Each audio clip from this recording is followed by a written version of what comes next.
as I say, seeing that 12-point plan working for that area and encouraging all the business. And Michael? Well, I don't know who wouldn't want a cleaner, more vibrant downtown, but I'm not one of those people. I certainly would encourage whatever we could do. From the people that I'm talking to, there are a couple of issues. Lack of parking. It's not that clean. The stores don't offer what I'm looking for. And as far as going out for just a relaxing time, a lot of the environment is not conducive to that. So we've got a couple of things to address here. And I think it's a big problem for our community. And I would think the city would be really interested in doing whatever it could do to bring back this downtown. And Bendy? Well, when you think back to State Street in 1967, it was 4 lanes, it had parking on both sides, and it was not a user-friendly spot. So even with the problems we see today, it is a triumph. As Bill Mahan calls it, the plaza, with the parking structures and the parking lots and the walkable areas of downtown, we pulled something very major off, and we need to nurture it forward. It's still lively, even in this terrible economic time. We still see a lively downtown, and I'm very proud of it and grateful for it. How you get green and yellow baskets back in, or Kongs, or the neat stores that are unique. That's a magical formula, and maybe rents come down. Finally, landlords decide that they would rather have something in there than just a picture of a beautiful building or something in the window. Rather, we get a bona fide business. Maybe rents come down a little bit. Green and yellow basket's still in business. Yeah. The next question is for Frank and David and John. How much would you reduce the planning department? We are already a slow or no growth city. Let's start with Frank. Yeah, good question. Actually, if you go in the planning department now, there are a lot of people kind of sitting there drumming their fingers.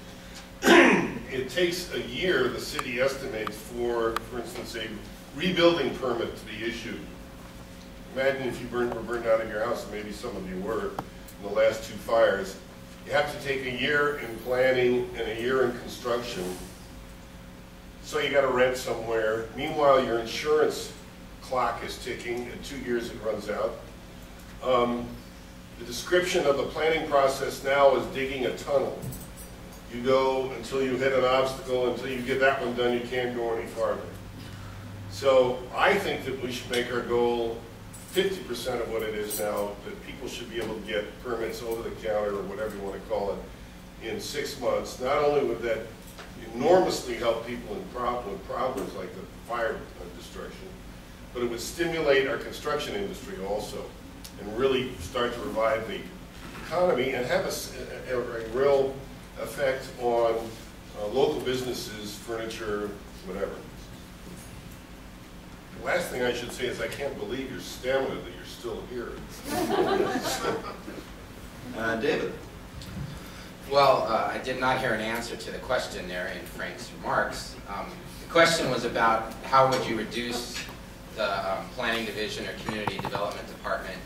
Actually, in the city council hearing yesterday, the community development director, Paul Casey, did outline some staff reductions that are live proposals right now.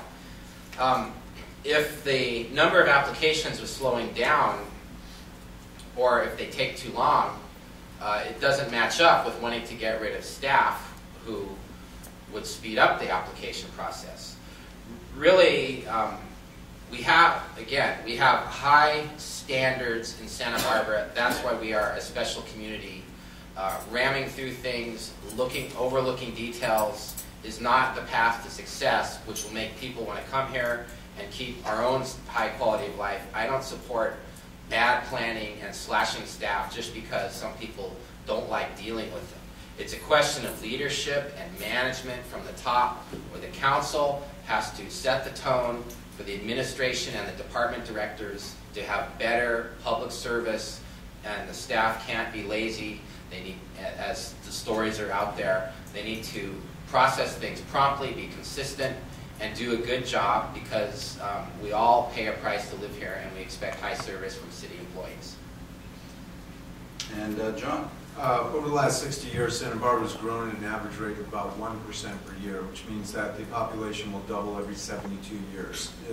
We're not going to have explosive growth if we cut back on our planning department. I work with the planning department all of the time. I'm currently involved in a project on Lower State Street at 424 State Street, where we took the former Pep Boys building and we're breaking that up into smaller units to address the issues of the smaller businesses and trying to have smaller projects where companies can come in and can afford the rent to be on State Street.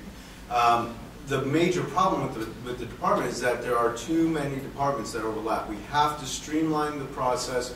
We have to cut back the personnel and make the process of planning something where the city is cooperating with the citizens in order to preserve our city and to move forward in the right direction. We've got to make it a streamlined process. It really needs some help.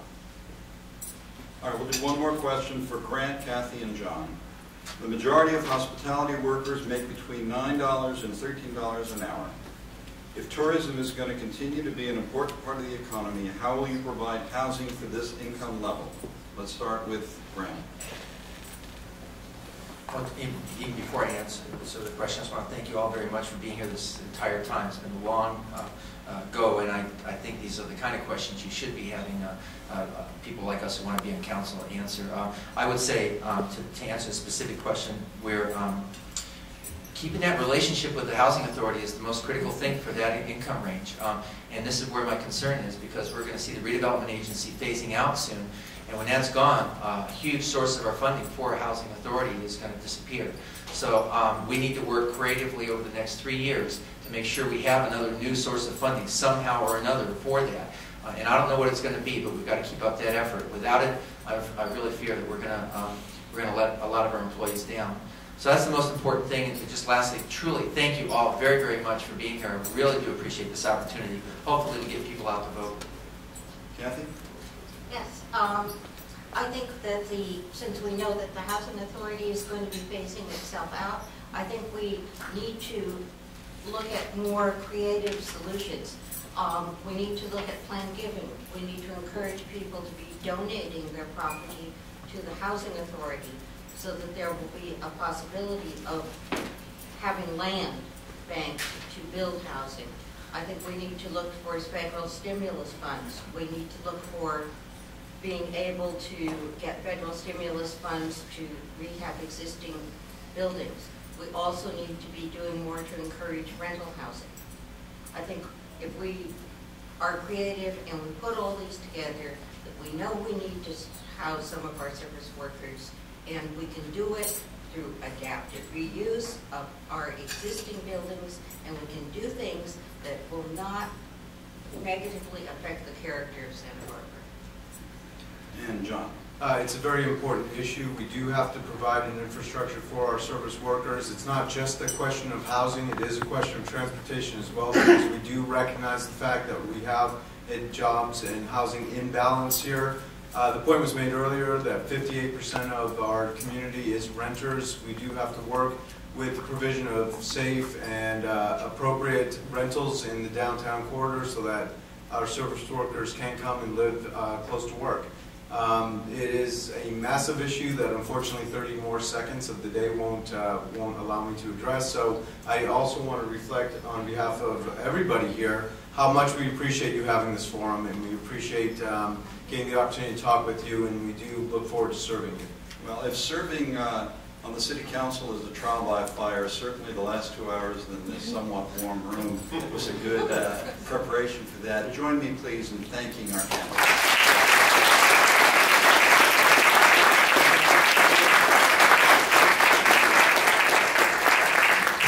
And just a reminder, we're going to have the mayoral candidate forum on Monday at noon at the Four Seasons. See you then. Thank you.